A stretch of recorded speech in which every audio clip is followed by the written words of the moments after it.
오늘 아침에 우리에게 주시는 하나님의 말씀은 창세기 15장 8절부터 21절 말씀입니다. 함께 봉독하겠습니다. 그가 이르되 주 여호와여 내가 이 땅을 소유로 받을 것을 무엇으로 알리이까? 여호와께서 그에게 이르시되 나를 위하여 3년 된 암소와 3년 된 암염소와 3년 된 수장과 산비둘기와 집비둘기 새끼를 가져올지니라. 아브라함이 그 모든 것을 가져다가 그 중간을 쪼개고 그 쪼갠 것을 마주 대하여 놓고 그 새는 쪼개지 아니하였으며 솔개가 그 사체 위에 내릴 때에는 아브라함이 쫓았더라. 해질 때에 아브라함에게 깊은 잠이 임하고 큰 흑암과 두려움이 그에게 임하였더니 여호와께서 아브라함에게 이르시되 너는 반드시 알라. 내 자손이 이방에서 객이 되어 그들을 섬기겠고 그들은 400년 동안 내 자손을 괴롭히리니 그들이 섬기는 나라를 내가 징벌하지며 그 후에 내 자손이 큰 재물을 이끌고 나오리라. 너는 장수하다가 평안히 조상에게로 돌아가 장사될 것이요 내 자손은 4대 만에 이 땅으로 돌아오리니 이는 아모리 족속의 죄악이 아직 가득 차지 아니함이라 하시더니 해가 져서 어두울 때에 연기 나는 화로가 보이며 타는 횃불이 쪼갠 고기 사이로 지나더라. 그날에 여호와께서 아브람과 더불어 언약을 세워 이르시되 내가 이 땅을 애굽 강에서부터 그 큰 강 유브라데까지 내 자손에게 주노니 곧 겐 족속과 그니스 족속과 감몬 족속과 헷 족속과 브리스 족속과 르바 족속과 아무리 족속과 가나안 족속과 기르가스 족속과 여부스 족속이 땅이니라 하셨더라. 아멘. 신앙의 여정에서 생긴 믿음의 씨앗이 마침내 아브라함의 인생 속에 심겨졌습니다. 자기의 마음밭에 심겨진 믿음의 씨앗을 갖고 하나님께 물었습니다. 뭐라고 물었냐면 8절 보시면 그가 이르되 주 여호와여 내가 이 땅을 소유로 받을 것을 무엇으로 알리까? 하나님이 자손을 하늘의 별처럼 많이 해주시겠다라고 약속한 것에 대해서는 믿었는데 이 땅을 소유로 주겠다라고 말씀한 것에 대해서는 이 아브라함이 좀 신뢰가 가지를 않았던 것 같습니다. 그래서 이 땅을 소유로 받을 것을 내가 무엇으로 알 수 있습니까? 내게 하신 땅의 약속이 이루어지는 것을 내가 어떤 방식으로 알 수 있습니까? 역사에서 그 일이 실제로 일어나는 표징이 무엇입니까? 즉 내게 어떻게 땅을 갖게 되는지를 알려달라는 말이지요. 그렇지만 이 아브라함이 묻는 이 취지를 들어가 보면 하나님, 땅에 관한 한 당신은 진정으로 내가 신뢰할 수 있는 분 맞습니까? 그 얘기예요. 그러니까 아브라함이 하나님을 믿는다고 하지만 그 믿음이 사안에 따라서 지금 다른 것을 볼 수가 있는 것이죠. 그러니까 땅에 관련된 부분에 있어서는 아브라함이 하나님에 대해서 의욕을 갖고 있다는 것입니다. 다시 말씀드리면 아브라함이 여호와를 믿으니 여호와께서 이를 그의 의로 여기셨다라고 말씀했지만 이 아브라함의 믿음은 완성된 믿음이 아니고 불확실한 믿음이라는 거죠. 그래서 이제 그 씨앗이 심겨져서 발화되는 시점이라고 보는 것이 저는 맞다고 생각을 합니다. 16장 가면 또다시 시험에 빠지게 되잖아요. 하나님이 이 말씀을 들으시고는 3년 된 소와 염소 등 온갖 짐승을 가져오라고 하시고는 그 중간을 쪼개게 했습니다. 그리고 피곤하여 지친 아브라함이 깊이 잠들어 있는 중에 말씀하셨습니다. 아브라함이 이 하나님의 말씀을 들었는지 아니면 잠에 취해서 듣지 못했는지는 성경에서 명확하게 말씀하지는 않는데 중요한 것은 아니죠. 왜냐하면 하나님이 아브라함의 질문에 대해서 뭐라고 지금 말씀하시고 있는지를 우리는 듣고 있으니까 그렇죠? 이게 중요합니다. 성경학자들, 성서학자들은 하나님이 이유하는 말씀을 아브라함이 들었을까 안 들었을까 그거 가지고 목숨 걸고 논쟁을 하는 사람들이 있는데 그게 중요하지 않아요. 이 성경 속에 나오신 하나님이 이 성경을 읽고 있는 오늘 내게 말씀하시고 계신 것을 내가 듣고 있다는 사실이 훨씬 중요한 것입니다. 크게 두 가지를 말씀하셨습니다. 첫째로는 네 자손은 이방에서 계기돼서 400년을 그들에게서 노역 생활을 하게 될 것이다. 애굽에서의 420년의 세월을 하나님께서 예고하신 것입니다. 그리고는 다시 돌아와서 이 땅을 차지하게 될 것이다. 요거 예견하셨습니다. 즉 아브라함의 죽음 이후에 일어날 일을 말씀하는 거죠. 아브라함이 죽은 이후에도 하나님은 하나님의 일을 하셔서 너에게 지연되어서 성취되지 않은 것 같은 약속도 하나님이 이루어 가실 것이다. 그거 말씀하시는 것입니다. 그러니까 역사의 주관자 되시는 하나님은 사람의 눈으로 볼 때는 엎어지고 뒤집어지고 깨지고 넘어지고 금방 세상이 요동칠 것 같지만은 역사의 주관자 되시는 하나님은 하나님이 예정하신 그 일들을 착실히 수순을 밟아서 할 것이다 라고 아브라함에게 혹은 아브라함이 잠들었으면 깨어서 이 성경을 읽는 사람들에게 말씀하는 것입니다. 둘째로 15절 보시면 너는 장수하다가 평안히 조상에게로 돌아가 장사될 것이다. 앞의 약속은 아브라함의 후손들, 아브라함이 죽은 이후에 일어날 일에 대해서 약속하시는 것이고요. 둘째로는 아브라함 당대에 일어날 자기 자신의 일 얘기하는 거지요. 너는 평안히 살다가 장수하고 죽을 것이다. 여러분들과 제가 좀 민감성을 가지고 읽어야 될 부분들이 우리 한국교회가 성경적인 신앙을 대단히 강조했지만은 사실은 성경적이지 않은 부분들이 대단히 많이 있습니다. 목사님들이 잘못 가르친 부분들이 있어요. 저와 여러분들의 주된 관심은 15절에 가 있다고요. 15절에. 그렇죠. 너는 장수하다가 평안히 조상에게로 돌아가 죽을 것이다. 믿는 자 개인의 평안한 삶과 행복, 여기에 우리 초점이 가 있는데 하나님이 보실 때 신앙의 본질은 그게 아니라는 거지. 하나님이 특정한 사람을 부르실 때는 그 사람이 부르심 받는 그 자리에서 하나님이 가지고 계신 하나님 구원 역사에 큰 플랜이 있으세요. 하나님 나라에 큰 전망이 있습니다. 그 전망 속에서 이상학 목사도 부르시고 김 장로님도 부르시고 박 집사님, 안수 집사님도 부르시고 최 권사님도 부르시는 거예요. 그리고 하나님은 장기판으로 치면 당신의 포석에 따라서 한 사람 한 사람 그들의 재능과 은사에 따라서 있는 자리 속에서 당신의 일을 하세요. 그래서 그 부르심은 특정인에게 향한 부르심이 항상 같이 있습니다. 그래서 성도가 예수를 믿을 때는 단순히 예수 믿고 평안히 살다가 돌아가는 것뿐만 아니라 항상 물어야 됩니다. 하나님, 저를 향한 하나님의 독특한 부르심이 무엇입니까? 이거 물어야 돼요.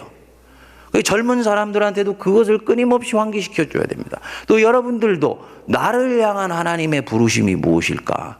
내 인생을 향한 하나님의 부르심이 무엇일까? 이것을 항상 마음속에 물으면서 하나님 앞에서 그 응답을 받아야 됩니다. 그리고 그 부르심의 길을 따라서 내가 길을 걸어가면 거기에 하나님이 약속을 같이 주십니다. 네? 그래서 부르심과 약속은 같이 가는 것인데 아브라함도 바로 그 약속을 지금 자기 인생 속에서 이루는 일을 가지고 씨름을 하고 있지 않습니까?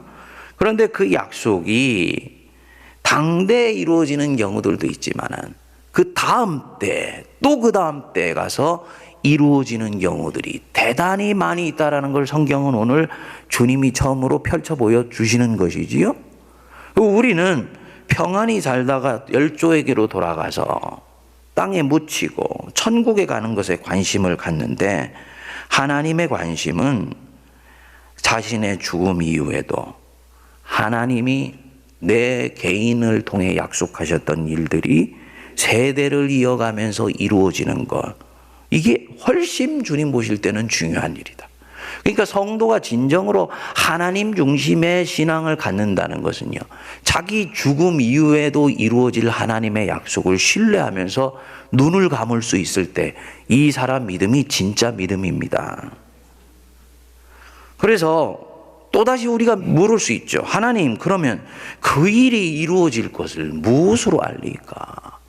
지연되어서 성취되지 않는 하나님의 약속에도 불구하고 내가 평안히 확신 가운데 눈을 감을 수 있는 보증수표가 어디에 있습니까? 물을 수 있는 것이지요. 그게 바로 이 뒷부분에 나오는 하나님이 언약을 맺는 장면이세요. 15장 17절 보시면 우리 같이 한번 읽어보겠습니다. 시작. 해가 져서 어두울 때 연기 나는 화로가 보이며, 창세기 15장이 창세기에서 가장 중요한 장인 두 번째 이유입니다. 첫 번째는 15장 6절이고 두 번째는 이 15장 17절이에요. 해가 져서 어두울 때, 히브리어로는 번역하면 그리고 그것이 있었다. 해가 졌다. 어두움이 있었다. 이렇게 번역이 됩니다. 그리고 그것이 있었다. 우리 성경은 캐치하지를 못하고 있는데 무엇인가 대단히 중요한 일들이 지금 그때 이루어지고 있었다. 그 얘기입니다. 무슨 일이 이루어지고 있었느냐? 연기 나는 풀무가 보이며, 와힌나 타누르 아시안. 그래서 이 와힌나라는 히브리어는요, 접속사와 감탄사가 결합되어 있는 것입니다. 그리고 보라, 이 얘기예요. 그리고 보라, 화로가 보이며 타는 횃불이 쪼갠 고기 사이로 지나가더라. 쪼갠 고기 사이로 연기 나는 풀무가 보이며 타는 횃불이 그 사이로 지나가는 것을 너희들이 보라. 그 얘기입니다. 고대 근동에서 두 사람 사이에 이 맹약을 체결하는 방식이 있었습니다. 소나 양을 잡아서 그 둘을 딱 반을 쪼개어서 양쪽에 딱 걸어놔요. 바닥에 피가 철철 흐르고 있죠. 그럼 그 두 쪼갠 고기 사이를 약속을 체결하는 두 사람이 손을 붙잡고 지나갑니다. 이게 계약을 맺는 방식이에요. 여기에는 굉장히 중요한 의미가 들어 있었다 그럽니다. 만일 우리 두 사람 중에 한 사람이 약속을 지키지 아니하고 성실하게 이행하지 아니하면 이 사람은 이 쪼갠 고기처럼 비참하게 생을 마무리하게 될 것이다. 이것을 얘기해 줬다 그래요. 그래서 카라트 베리트라 그래서 언약을 맺다, 약속을 맺다, 이 말을 약속을 쪼개다 라고 말을 했다고 그럽니다. 지금 이 땅을 주님이 나에게 소유로 주실 것을 내가 뭘로 알리까 물었더니 하나님이 대답 안 하시고 양과 소 잡아와 그랬잖아요. 그리고 그 고기를 아브라함 보고 쪼개게 했는데 아브라함은 소 잡아와 가지고 반으로 쪼개는 가운데 몸이 피곤하여 지쳤는지 어쨌는지 골아 떨어진 것 같아요. 그리고 그 쪼갠 고기 사이를 뭐가 지나갔다고요? 타는 횃불이 지나갔어요. 아브라함은 어디 있나요? 없어요. 타는 횃불이 뭘까요? 보십시오. 장면을. 사람은 보이지 않는데 타는 횃불만 공중에 둥둥 떠가지고 그 쪼갠 고기 사이로 지나간 것입니다. 이 타는 횃불을 들고 있는 분이 누구겠습니까? 하나님. 인간의 눈에는 보이지 아니하시는 하나님 혼자 쪼갠 고기 사이로 타는 횃불 들고 지나가신 것입니다.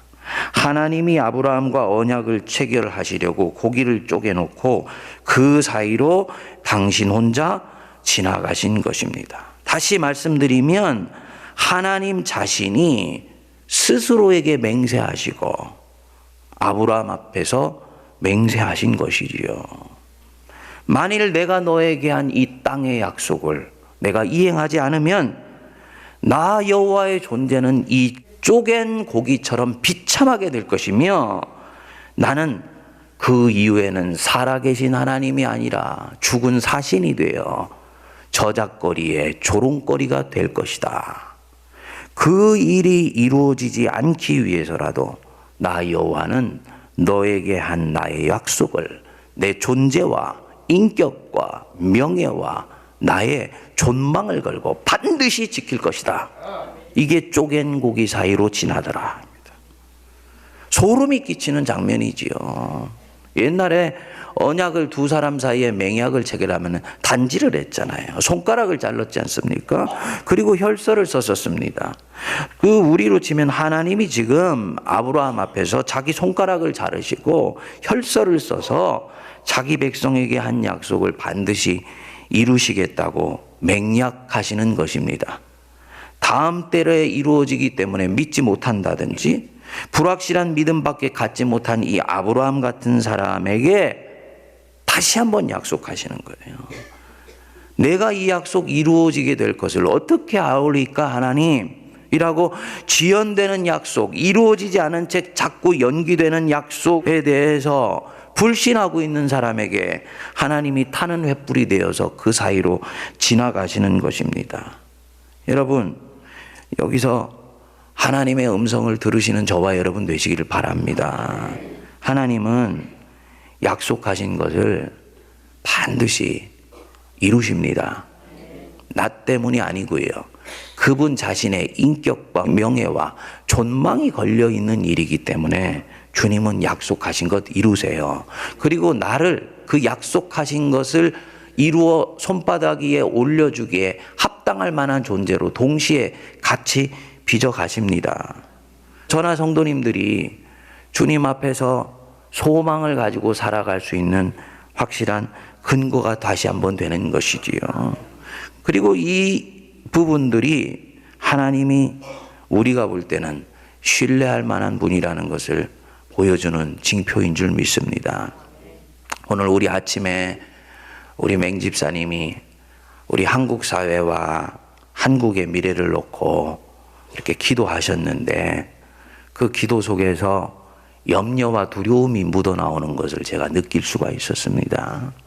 그 옛날에 어느 권사님이 목사님 오늘 목사님 말씀 듣는데 우리 한국은 북한에 절대로 공산화되지 않을 것 같다는 확신이 찾아왔습니다. 그렇게 얘기하더라고요. 저는 그날 그 얘기를 안 했는데 그분이 그렇게 들은 거예요. 그 굉장히 저한테는 아주 기분이 좋으면서 여운이 남았습니다. 이분은 무엇을 그날 설교 가운데서 본 것일까? 무엇을 보았을까요? 신실하신 하나님을 본 것입니다. 나 개인의 인생을 이끌어 가실 뿐만 아니라 역사의 주관자가 되어 주셔서 이 땅, 이 민족, 이 백성, 대한민국 하나님이 지키시고 보호하시고 살피시며 반드시 내 선조들에게 하신 약속을 이루어 주시는 그 하나님이 나뿐만 아니라 내 다음 세대도 이루어질 일들에 대해서도 보증해 주시는 바로 그 약속이 손바닥 위에 올려지며 손으로 비로소 만져지게 된 거예요. 그리고 그것이 개인뿐만 아니라 성도가 한국교회가 역사에 대해서 갖는 염려와 두려움까지도 떨쳐버리게 만들었던 거지요. 누구에 대한 신뢰일까요? 역사의 주관자 되시는 하나님에 대한 신뢰였다고 저는 믿습니다. 사랑하는 여러분, 믿으십시오. 하나님 약속하신 것 이루세요. 나만이 흔들리거나 공산화가 되면요, 그것은 하나님이 한국교회를 치시는 거예요. 한국교회는 저는 여전히 희망이 있다고 봅니다. 한국교회만이 전 세계 속에서 아직 하나님이 쓰실 수 있는 가장 합당한 도구로 남아 있어요. 서구교회는 이미 세속화되어 있고 물질주의에 완전히 점령되어 있지만 아직 한국교회는 여전히 살아있고 소망이 있고 그 속에 남은 자들이 반드시 있습니다. 그러니까 하나님은 한국교회에 관심 가지고 쓰시기 때문에 한국교회를 위해서라도 우리 한국 사회는 절대로 공산주의에서 넘어가지 않습니다. 불꽃 같은 눈동자로 지키십니다. 염려하지 마시고 감사함으로 기도하시기 바랍니다. 만군의 여호와의 열심히 이를 이루시리라 믿으시기 바랍니다. 기도하겠습니다. 우리 주 예수 그리스도의 크신 은혜와 타는 횃불이 되어 우리 인생 한복판을 지나가시며 우리와 이 민족에게 약속하신 것들을 반드시 이루어 주시겠다고 다시 한번 맹약하시며 맹약한 것을 이루어 가시는 우리 하나님 아버지의 신실하신 사랑하심과 성도들의 모든 간구에 깊이 감찰하시는 성령님의 내주 감동 감화 역사하심이 이 자리에 고개 숙인 하나님의 백성들, 지연되는 그 약속의 성취에도 불구하고 끊임없이 하나님을 대망하며 하나님이 하나님의 일을 이루실 것을 확신하여 오늘도 담대히 믿음의 길을 걸어가기로 다짐하는 모든 주의 백성들 머리머리 위에 피로 값주고 사신 이 교회 위에 이제로부터 영원토록 함께하옵시기를 간절히 축원하옵나이다. 아멘.